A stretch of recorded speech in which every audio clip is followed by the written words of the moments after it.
People wenye wamefanya nikwe like, but there, I am really that person. I am really that person. And wakafanya at least ni get a bit of popularity.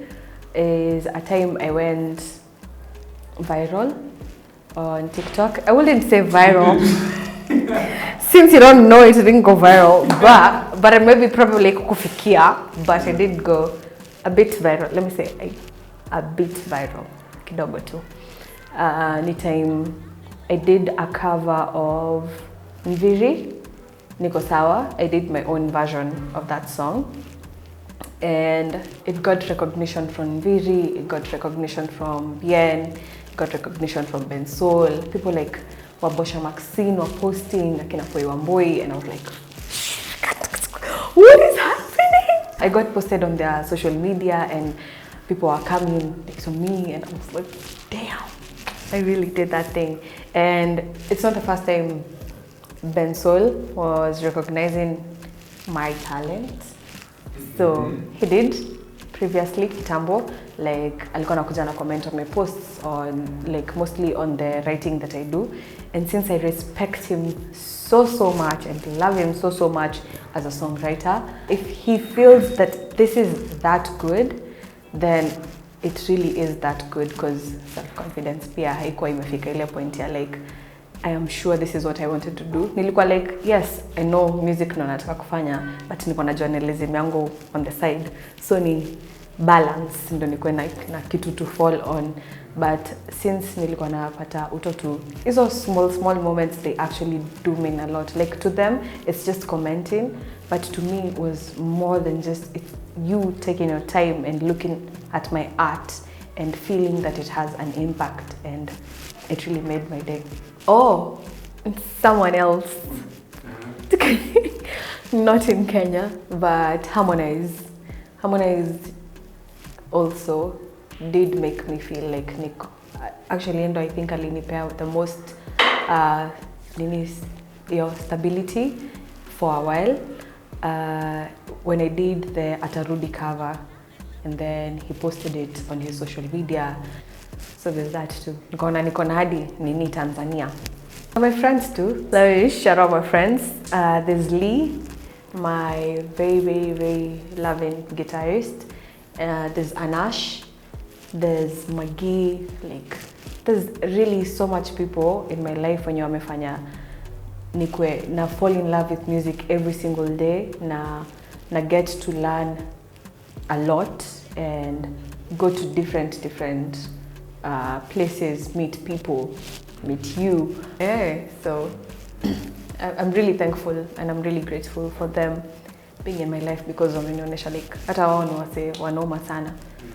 Yeah.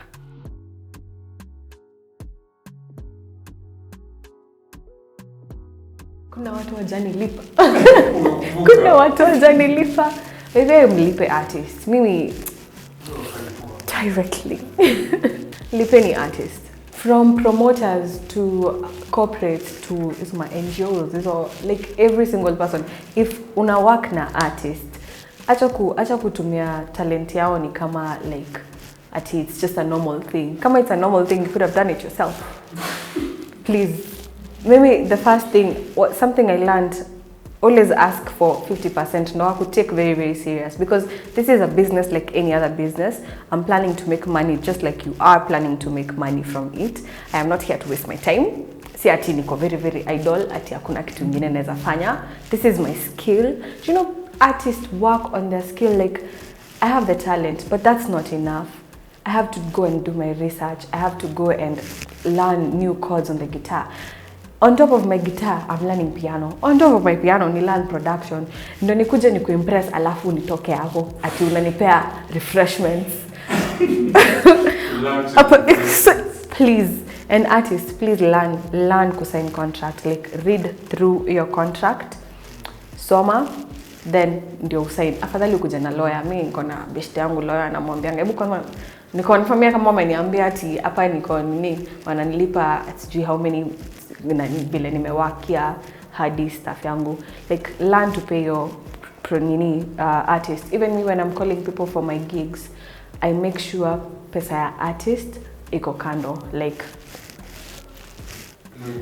Hakuna interference. Backfire.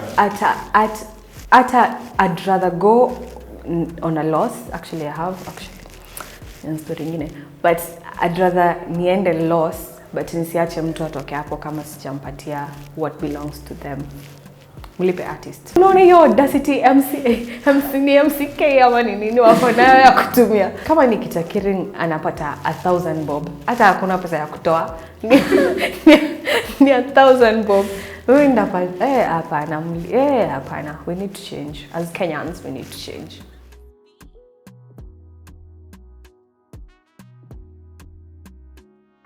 I do jingles, I do adverts for like I write music for advertisements and stuff.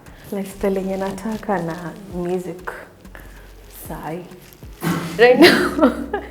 Right now tuseme naweza survive but not vile naweza taka. Not to the point yenye na deserve. Yeah, tuseme tu not to the point yenye naweza taka.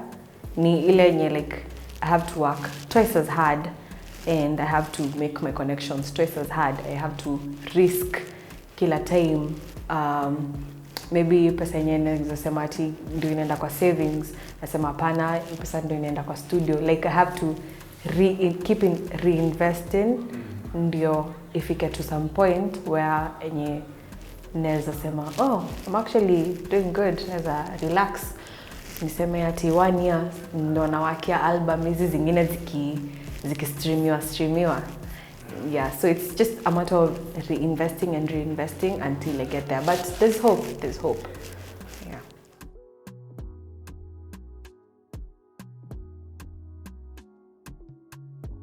Naweza sema Storyteller. Storyteller is a song that I wasn't actually planning to record. Nili perform once and then people think I work on based on people's reactions. So people loved the song and to me it was just a breakup song, like something I had gone through and then ikakuja a song and people loved it. Watu walikuwa wana relate to it and ilikuwa on demand sana, naweza sema akisema ati natafuta hii song kila mahali sipati, and then kila time nashinda nikiambia tu soon. Leo sija plan hata kuingia studio but soon. Usi trust artist so nakwambia soon. Acha now. So and then nika present ya my producer and he fell in love with the song and was ready to work on it, and it got a good response online. So I really love that song for being my first song. Amazing.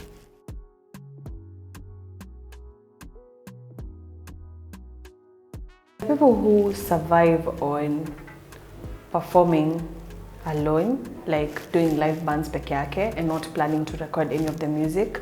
So when you're performing, you're not planning for your music to be streamed, which is very risky sometimes because una rely on referrals za watu, like umesikia ngoma, watu wana performing ngoma poa nini.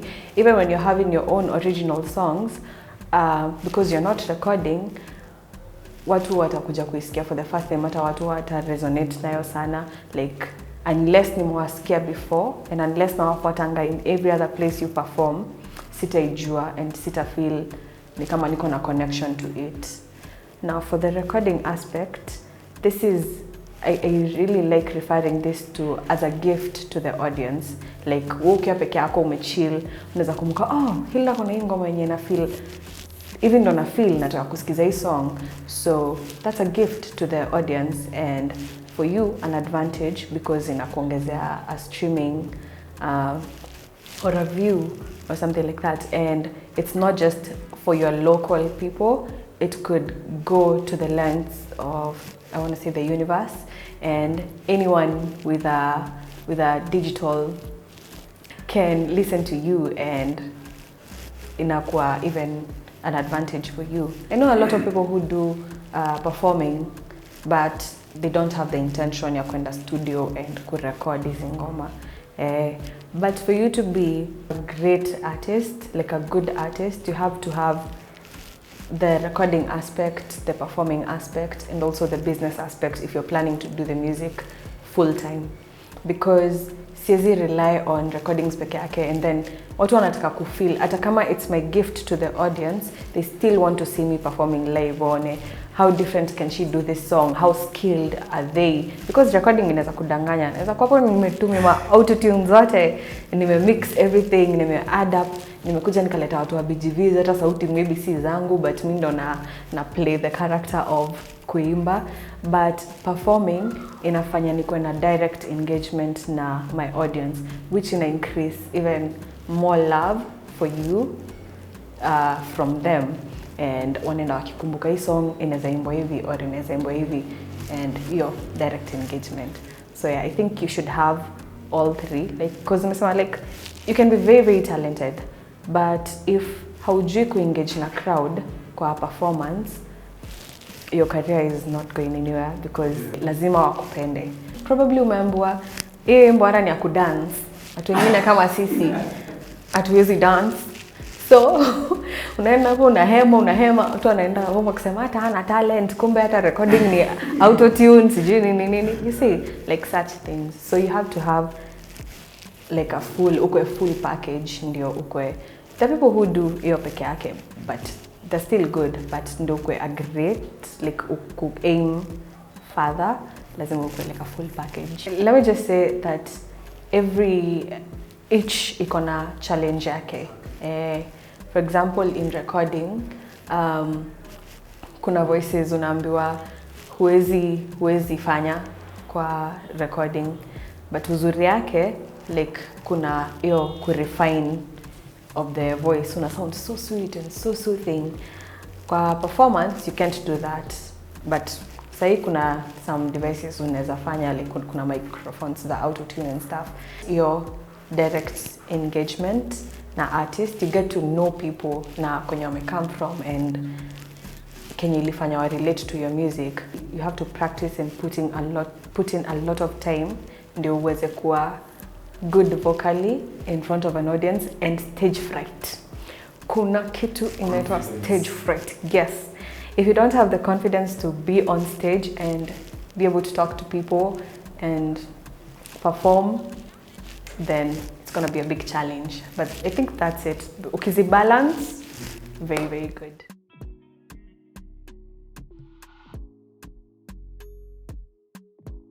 Wacha nikwambie. My name, Hildah Watiri, has been imekuwa through ups and downs, because nimejaribu kuchange. Ushai twist jina, unashanga, because people have like the prettiest names, stage names, I want to say, because my name is also pretty, but the prettiest stage names, unasikia mtu anaitwa, for example, Prishon, and I'm like, oh, it's a beautiful name, where'd you get that name from? And then unasikia, ukisikia the full name, I think I can make fun of this name because it's also my mom's name. Unasikia mtu anaitwa Priscilla. I'm like, hold up. Where did that come from? My name is Priscilla Mudhoni and imekuja ikakuwa Prishon, and uko like, beautiful, that is so beautiful. So I tried to change my name like a couple of times. Nikajaribu kuchange ikue Dahil, nika sound Mwarabu sana. Nikajaribu kuchange ikue Terehil, ikawa sound high stick na watu, and then saki kushinda nikiji-introduce as Terehil, because all my life nimeitwa Hildah and I've never had a nickname. Hiyo kitu inaniumanga sana. Imagine, jina langu ati huwezi shorten useme ati Hill, staki unite Hill, ama Hili, ama Da, ama no. I've never had a nickname, so I decided, you know what, I'm gonna stick to my government names, because I actually do love them. And yeah, but there's a name I'm working on, because my surname in Kikuyu, I won't say the surname, Google. Surname means a lot of sugar in tea, or like a lot of sweetness. So, mkianza kunita Miss ama Sweet Hildah, siwezi kataa.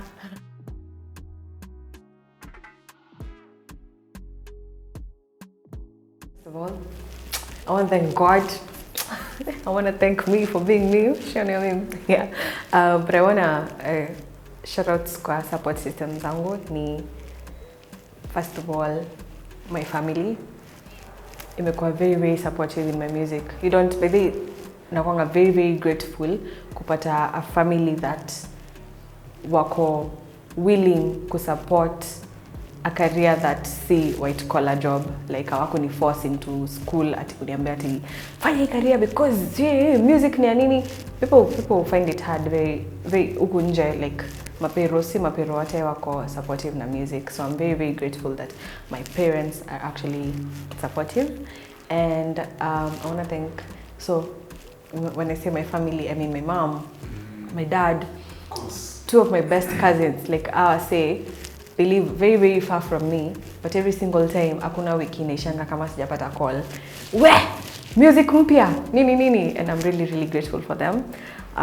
There's also my friends in music as well, Kinali, Anash, Magi, Semeu, like a lot of people, Kina Gavin, people that I really, really admire kazi zao pia, and wamekuwa support system yangu. My best friend, who also happens to be my manager, I really love her so much, and yeye ndo amekuwa akinipush every single time when niko in doubts na feel like I'm not good enough anymore, or I'm not feeling like people are listening to me.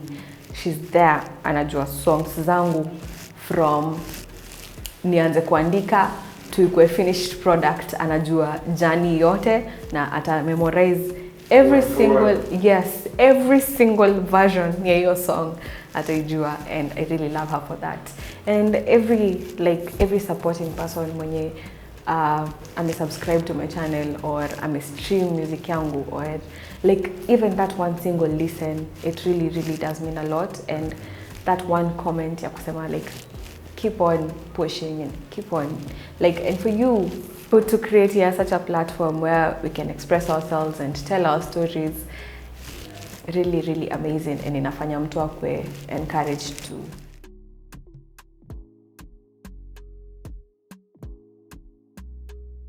I do have, I'd say I mostly interact with guitarists, but haijani limit ati to a level, because unapata most instrumentalists mabeshto wangu ni watu wana play ni multi instrumentalists. So nikiambia huyu mse wewe unajua uko poa na guitar, wewe fanya guitar, fanya hivi. Yeah, and see, vocals ni instruments. Vocal instruments, I can play the guitar. I used to play piano kidogo tu, and then nikaacha because nilikuwa na play tu church, so nilikuwa najua tu zile songs.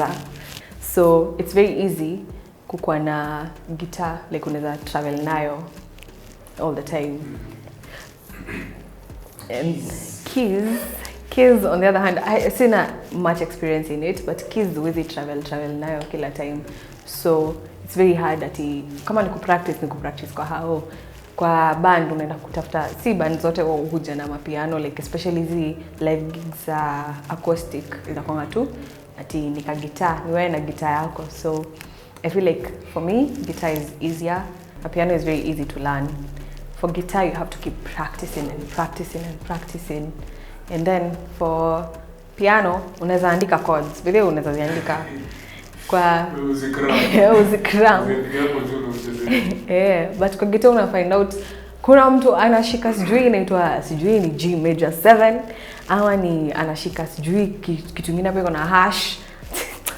Talking is scared, the guitarist wako tu like ati hash, but unasikia sharp, unasikia sijui kuna sharp what, sijui unashikaje kidole unaekaaje nini, and you have to practice every single day mpaka ushikanishe hizo. So I love A minor. Like I don't think kuna song yangu imekosa A minor, because especially it's a sad melody type of chord.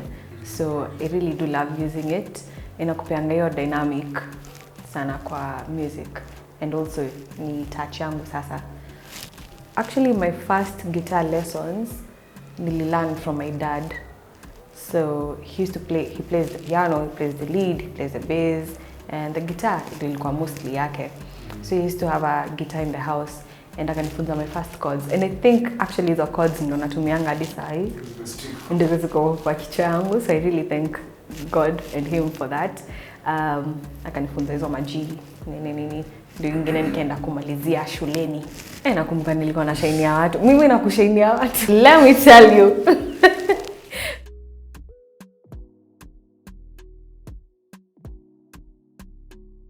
Napenda kufanya, like I would have been a therapist. I'm still planning on doing that, so yeah. Kuja na kiti nasikia stories zako. Alafu nakwambia, alikufanyia hivyo. Tena tukampige, naweza kuwa that type. Unajua hawana hao.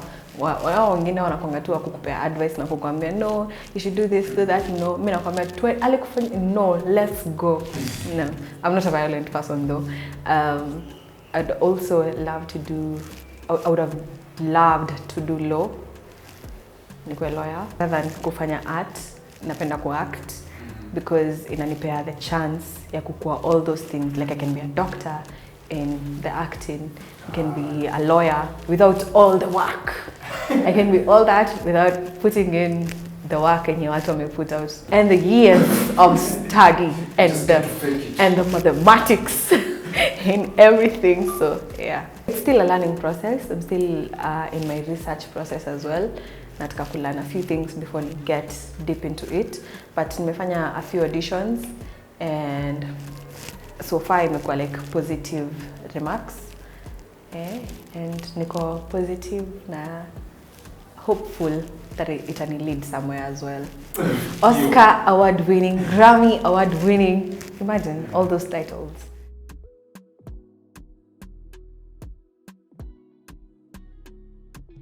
It's the day I launched my Blooming Out 22 EP. Because I remember I was so scared. I was so scared because not actually putting the music into the platform, but actually holding an event. Mimi ndio headliner wa hii event and mimi ndio organizer. Mimi ndio na choose the team that I want to work with. And after the show iliisha, I remember when we were selling tickets, my first proposal to that place, like the location, ilikuwa like, I'm targeting 30 to 50 people. Na hiyo 30 ndio ilikuwa maximum, but I was like, I'm targeting 30 to 50 people. The place ilikuwa sold out. We did over 100 tickets. Like, I remember, hiyo place ni place, I wouldn't say ni place kubwa sana, so, and iko kwa mall. So haipati as many clients, aina like ati watu wengi hivyo sana. So the amount of cash nilimekea home say, so it was a really good arrangement. I really loved it. Ilikuwa 500 per ticket, and then 300 ni redeemable on food and drinks, and then 200 ilikuwa sasa yangu. Hiyo 300 the audience anaweza enda kukula something worth hiyo do kwa hiyo place, and they had really nice good food and everything, and then it was I would say like a fancy place. Akiredeem then 200 inabaki kwangu, so I'm the one who has to pay 300 yenye kila mtu anakula, and then they were counting the tickets. So after the show, tickets zikiuzwa, I remember wakiniambia, wakiniuliza, mmefikisha watu wangapi? Mmefikisha watu wangapi? Nilikuwa na feel the pressure ya kusema, "Kai, tuko na 250. Sasa tuko na 50, hapo ndio mwisho." And then inakuja inakuwa over 100 people. Wakicount ticket wanapita 50. Niko like, what is going on? What's happening? And then wakafika 100 and I had to send them the cash. Walinisalimia akaniambia, "It was nice doing business with you. Come again." But yeah, it was a really great achievement. That was the question. It was a really great achievement. Really feel most fulfilled. I felt like I could do anything, and like ilikuwa just amazing. Mind you, event haikuwa sponsored. Everything ilikuwa inatoka out of my own pocket, out of my own sacrifice, na si cash that I've earned through music. It's just from my other means, and then vile tu nilisema like una reinvest, but the fact that it was a very very successful event and everyone had fun, everyone ate, like ilikuwa just amazing and ilikuwa the most significant point in my entire life.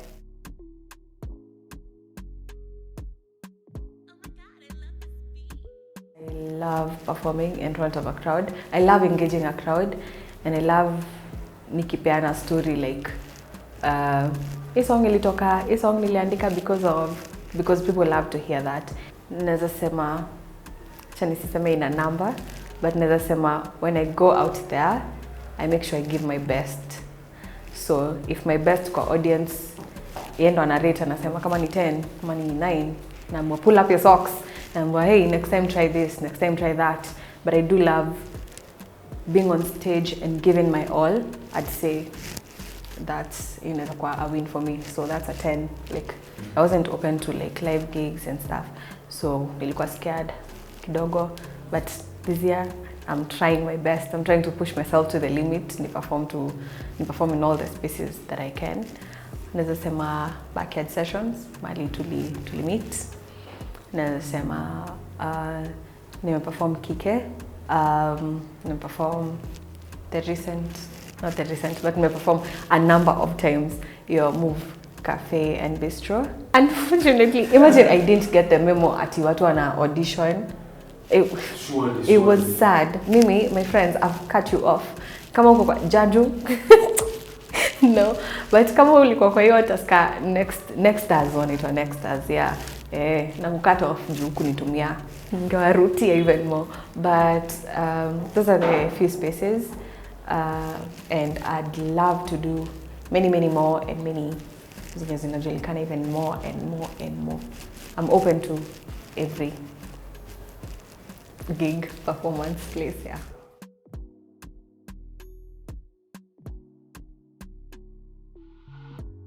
My music, I would say it's my most vulnerable self. I'm a person who doesn't, I know people say this a lot, like I don't talk about my feelings, but for me, it actually is true. I don't talk about heartbreaks. I find it hard kuambia msee, but then you've hurt my feelings, like especially in a relationship. Because friendship, very very clearly, I'll be very very vocal about it. But when it comes to a relationship, I find it hard telling this person, but hey, this is how I feel. You broke my heart, and I can't do that. So muste Taliban, I can't be simping out here. But when it comes to my music now, when I talk about the love stuff, I get to be very very vulnerable and actually sometimes use words people have said to me and maybe carve them into something beautiful that mtu anaweza relate to or mtu anaweza feel, because people do go through all this. So when you're able to show your vulnerability in the music, ndio ina resonate na watu, and I would say that is what I do for my music. That is what makes it unique. Ndio maana inakuwa mellow, sad, juu ya vulnerability.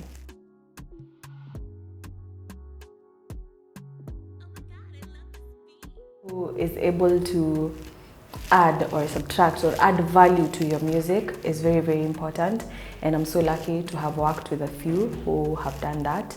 Watu wanakuambia like, you could add this sound, you could add this, and I work with different producers every now and then. Kuna Elijah, who is doing the beat making. He's also a very very great instrumentalist. And then there's Sean, who actually was the first person who was doing my EP. Really really great producer, very great potential. There's people like Terence on the track. I don't know, there's a lot of people I really admire in the industry. So like how when you wanna come up, so my guys, my people, don't think in the share now wataipatilia mbele, but the time corona hit, ndio nili discover TikTok. So I used to do like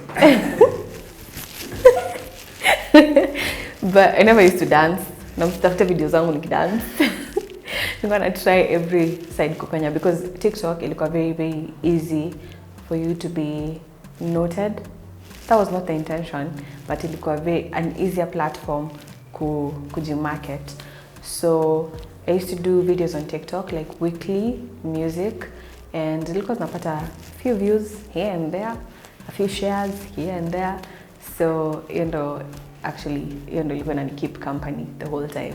So yeah, I'm actually planning on going back soon to that platform. Yes, it was a good platform. Or Instagram, like every social media platform ilikuwa, I used to post my music and nilikuwa na have fun to create content.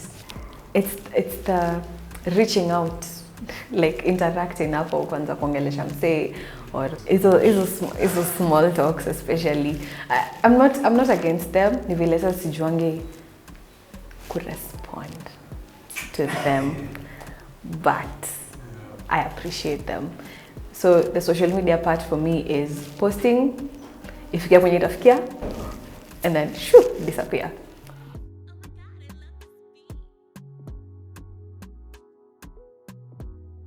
Nilianza career yangu a bit before corona ianze. Like hapo ndo nilikuwa nisha make up my mind, like this is what I want to do.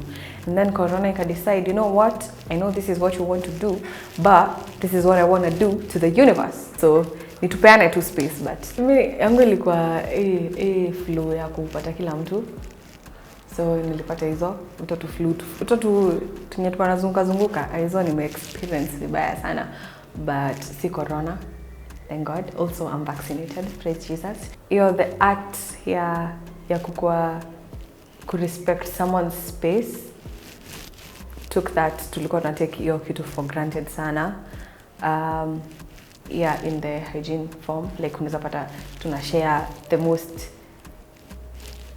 kusema jammy thing, and then but sijakuwa nini like na phobia yet.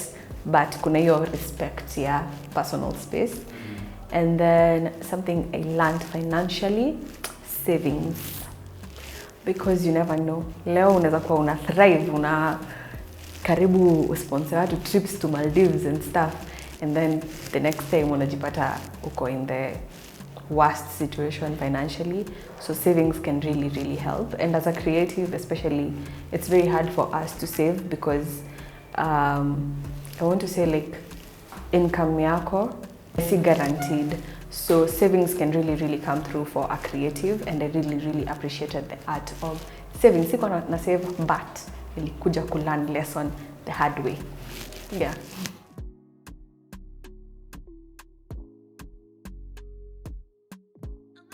Love, a very fun topic to talk about. For love, for me, it involves mostly, I want to say like spouses, partners type of love. It really helps in my songwriting because I write from a point of love. And as I've said, like, is a vulnerability. These are things that sijui ku express. Siwezi kwambia, oh, I love you. It's very hard. I find it cringy. Issues, but in my music imenisaidia, like I can express that without being scared of judgment, making it beautiful. For life, I always say that as an artist, you have a huge chance of, like a great opportunity for you to express yourself in the most, I don't want to say weirdest way. For example, for a musician, if it's a sad song, I can make a sad song sound so beautiful. Hata utajua nilikuwa naandika nikilia. But vile nimeiandika and vile nimeiform, the artistic part of it, inafanya ikwe such a beautiful song, and creating my sad moments into that beautiful song is a very, very wholesome experience. Yeah, even if it's a happy song, for your life, unaweza carve ikue a very good memory that utaisahau into your songwriting, into your artistry, let it out evil. And then for identity is combining all of them and making it who you are and showing the world this is who I am, this is who I want to be, and this is what my music is made up of. And there's nothing more beautiful than kuji-express fully and not being scared na kukuwa na your self-confidence. Like, I am not scared if you go and judge me, because this is who I am and this is who I'm meant to be. You either love me or you don't. Even after my blooming at 22, uko like, I did all this and then I'm not even feeling it anymore. Like, I can't even remember the last time I sat down and listened to the songs that I wrote, because I'm struggling with that identity. Like, una forget what the intention was behind all this. Unasahau the goals you had set before, ndo inaanza kukuluzisha, unaanza kufeel like a different person. And it happens a lot, but you have to keep reminding yourself that there's a reason you're doing this, and there's a reason, there's going to be like fruits after. And I remember even before blooming at 22, I was like, people are not going to accept my music, people are not going to listen to me. Why would they listen to me? My voice is not like Celine Dion, ati naanza kuimba high notes, siezi hit whistle notes kama Ariana Grande yet,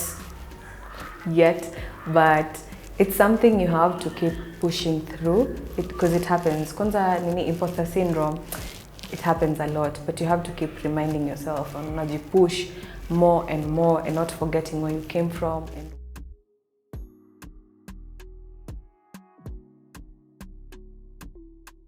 It was one of the greatest steps of my career, and I really loved every single moment of it. Actually, nilikuwa na multitask na school na music, yeah.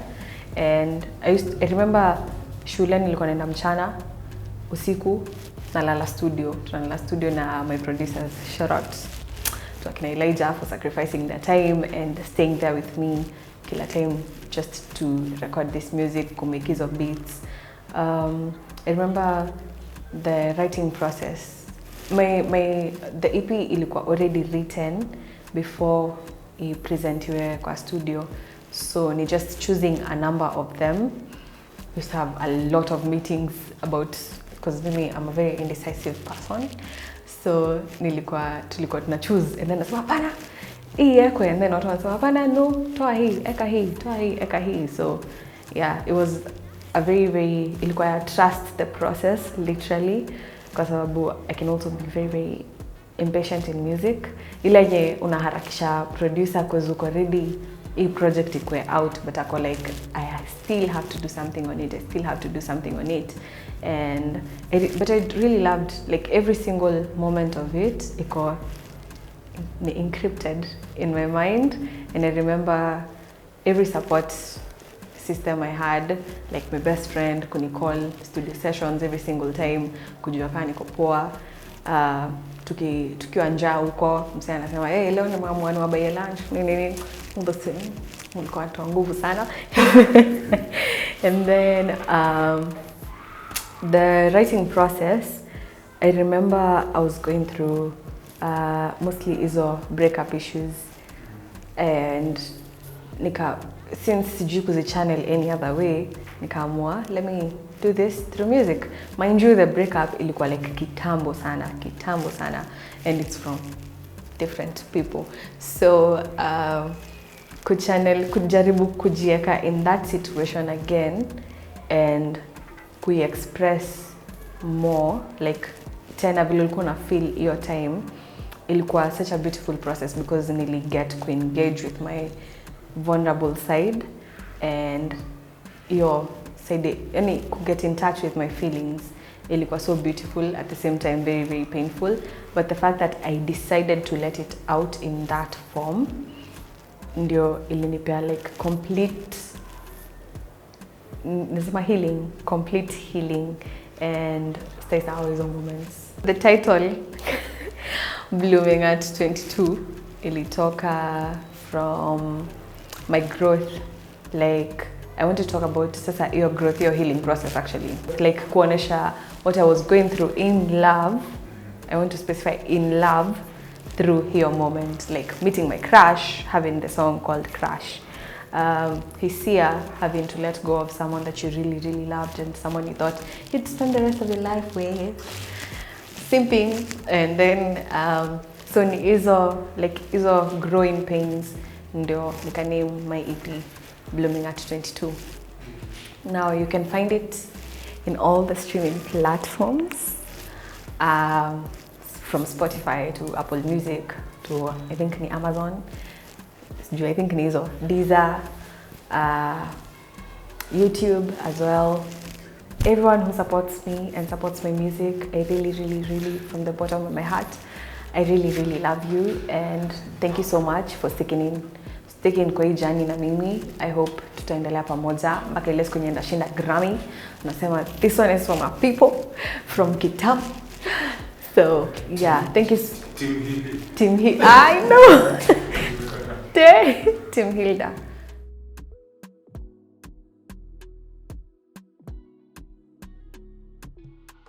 Coming Home is a song I wrote for, I really don't want to expose this because they're gonna know. I've never told anyone that I've written a song for them, but this one I wrote for someone who was going abroad, and they kind of left me in a situation where I didn't know if it was something that was gonna go to the next level, ama ilikuwa situationship, ama ilikuwa just for fun, you know, before I ended. And I got an inspiration from it. Sikuwa that broken, nilikuwa just got an inspiration from it. So I was just asking when he was coming back home, and this is Coming Home.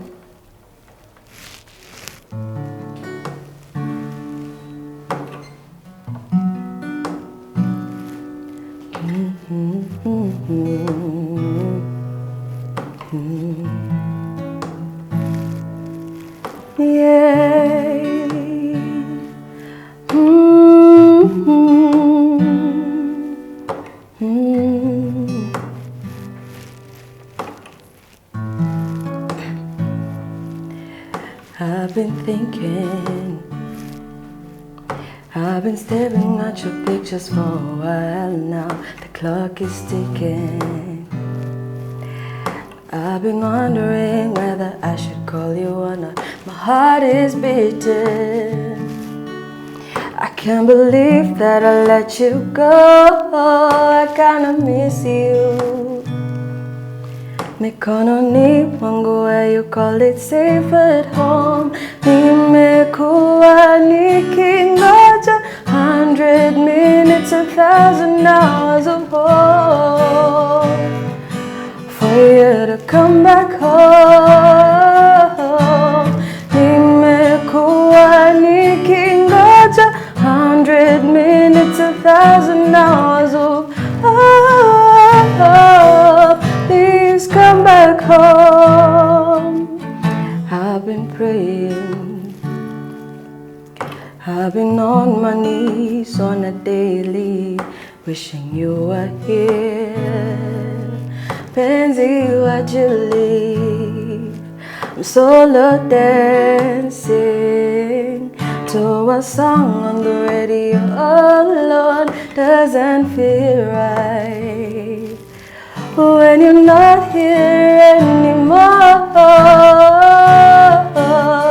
Nikingoja 100 minutes, 1,000 hours of hope for you to come back home. Nimekuwa nikingoja 100 minutes, 1,000 hours of hope. Please come back home. Hey, nimekuwa nikingoja 100 minutes, 1,000 hours of hope. Please come back home. Kwa imani, I will wait patiently for your return till the end of time. Nitangoja mpenzi, nitangoja. nitangoja for your return till the end of time.